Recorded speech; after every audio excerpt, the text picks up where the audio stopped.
Paging Mr. Tushman.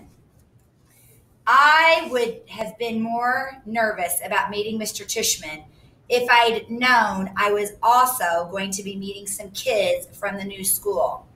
But I didn't know. So, if anything, I was kind of giggly. I couldn't stop thinking about all the jokes Dad had made about Mr. Tushman's name. So, when he and Mom arrived at Beecher Prep a few weeks before the start of school, I saw Mr. Tushman standing there, waiting for us at the entrance. I started giggling right away.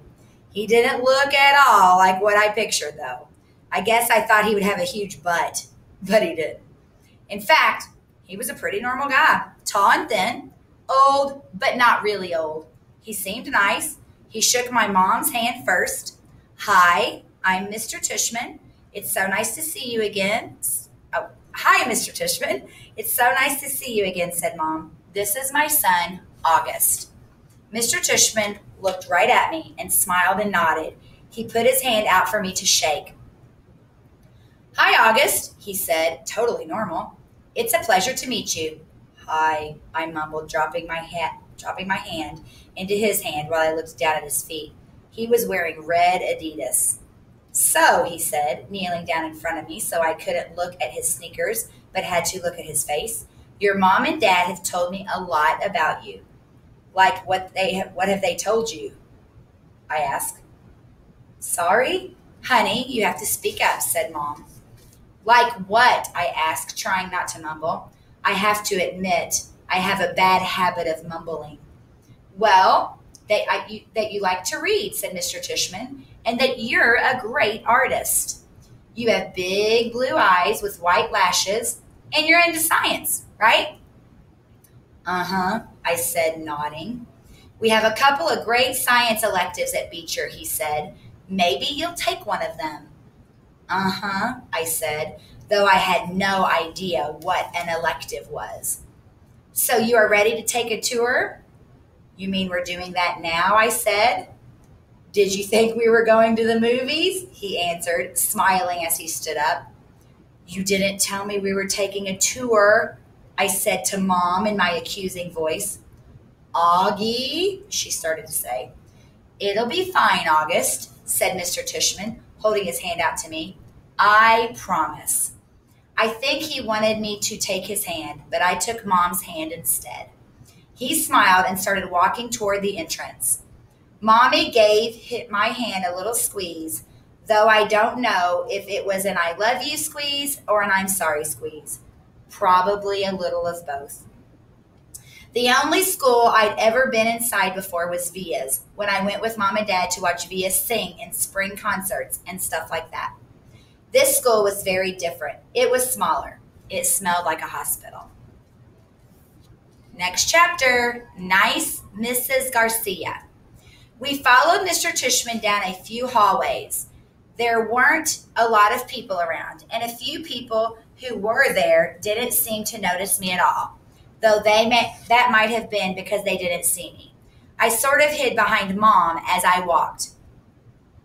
I know that sounds kind of babyish of me, but I wasn't feeling very brave right then. We ended up in a small room with the words Office of the Middle School Director on the door. Inside, there was a desk with a nice-seeming lady sitting behind it.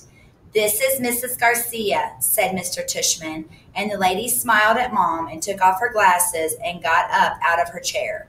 My mother shook her hand and said, Isabel Pullman, nice to meet you. And this is August, Mr. Tushman said. Mom kind of stepped to the side a bit so I would move forward. Then that thing happened that I've seen a million times before. When I looked up at her, Mrs. Garcia's eyes dropped for a second. It was so fast no one else would have noticed, since the rest of her face stayed the same. She was smiling a really shiny smile. Such a pleasure to meet you, August, she said, holding out her hand for me to shake. Hi, I said quietly, giving her my hand, but I didn't want to look at her face, so I kept staring at her glasses, which hung from a chain around her neck.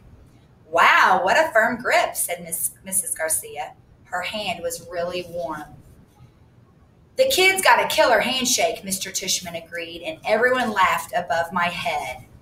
You can call me Mrs. G, Mrs. Garcia said. I think she was talking to me, but I was looking at all the stuff on her desk now.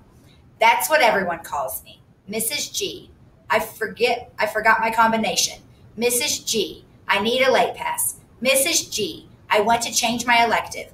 Mrs. G is actually the one who runs the place, said Mr. Tushman, which made all of the grown-ups laugh. I'm here every morning by 7:30, Mrs. Garcia continued, still looking at me while I stared at her brown sandals with small purple flowers on the buckles. So if you ever need anything, August, I'm the one to ask. And you can ask me anything. Okay, I mumbled. Oh, look at that cute baby, Mom said, pointing to one of the photographs on Mrs. Garcia's bulletin board. Is he yours? No, my goodness, said Mrs. Garcia, smiling a big smile now that was totally different from her shiny smile. You've just made my day. He's my grandson. What a cutie, said Mom, shaking her head. How old? In that picture, he was 5 months, I think, but he's big now, almost 8 years old. Wow, said Mom, nodding and smiling. Well, he is absolutely beautiful. Thank you, said Mrs. Garcia, nodding like she was about to say something else about her grandson. But then all of a sudden, her smile got a little smaller. We're all going to take very good care of you, August. We are all going to take very good care of August, she said to Mom. And I saw her give Mom's hand a little squeeze. I looked at Mom's face, and that's when I realized she was just as nervous as I was. But I guess, like Mrs. Garcia, when she wasn't wearing, I guess I liked Mrs. Garcia when she wasn't wearing her shiny smile.